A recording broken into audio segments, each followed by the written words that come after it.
They laughed at me at my brother's engagement party, not knowing every dream they bragged about was built on my silence.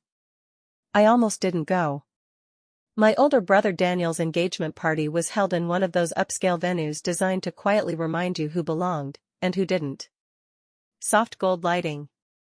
Crystal chandeliers. Conversations polished to sound impressive. I stood in front of the mirror longer than I should have, smoothing a simple dress I already knew would draw comments. Not because it stood out, but because it didn't. I didn't want attention. I didn't want validation. I just wanted to show up, congratulate him, and leave unnoticed. That was my first mistake. The moment I walked in, I felt it. The glances that lingered a second too long.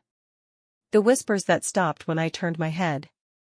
My parents nodded briefly in my direction, then immediately shifted their focus to Daniel's future in-laws, wealthy, confident, and, in their eyes, far more impressive. Daniel hugged me quickly. Polite. Distant. He was busy soaking in admiration, collecting praise like proof of success. Then the jokes began. Someone asked what I was doing these days. Before I could answer, my mother laughed lightly and said, "Oh, she's still figuring things out." A cousin chimed in, joking that not everyone is born ambitious, some people are just comfortable staying average. I kept my face neutral. Years ago, I learned that reacting only feeds people like this. But Daniel didn't stop.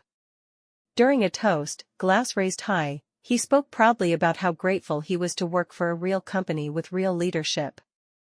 Then he glanced at me, just long enough. Some people, he added, smiling, are still floating between ideas. The laughter was louder than it needed to be. Then he said the line that made the table fall quiet for half a second. "At least now," he said, smirking in my direction, "I know who I'll never end up like." That was when I understood. This wasn't awkward humor. This wasn't accidental cruelty. They were enjoying this. Enjoying putting me back into the role they assigned me years ago, the disappointment. The afterthought. The one who didn't measure up. I took a slow sip of my drink. My hands didn't shake. My heart didn't race. Because there was something none of them knew. Every single person laughing at that table, directly or indirectly, worked for me. The company they praised. The careers they bragged about. The stability they built their identities on.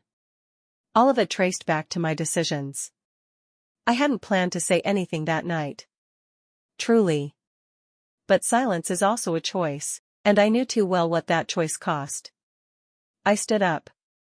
The sound of my chair scraping against the floor cut through the room more sharply than any speech could have. "I just want to say something quickly," I said calmly.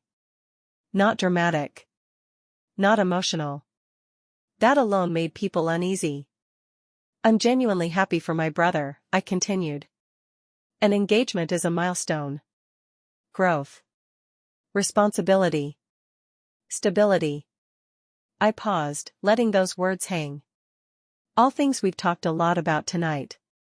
A few nervous laughs, "But I think it's important that everyone here knows," I said, turning slightly so the entire table could see me, "who's actually behind the company that provides so much for this family."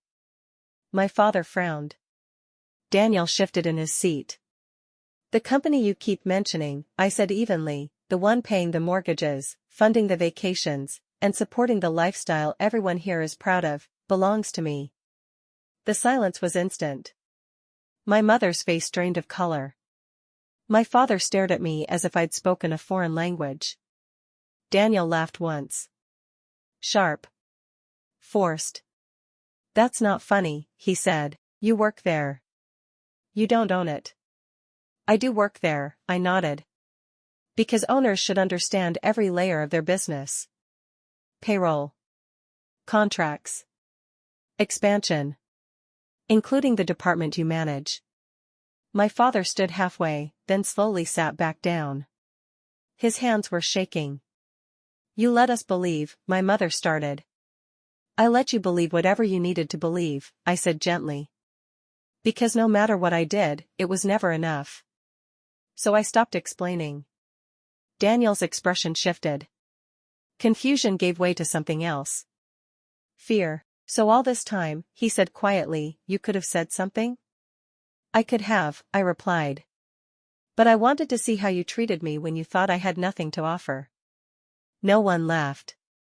I didn't come here to embarrass anyone, I said, reaching for my coat. But mocking what you don't understand is dangerous, especially when your security depends on it. I looked at my brother one last time. Congratulations, I said calmly. Enjoy the party. As I walked away, the room remained frozen. Not because I shouted.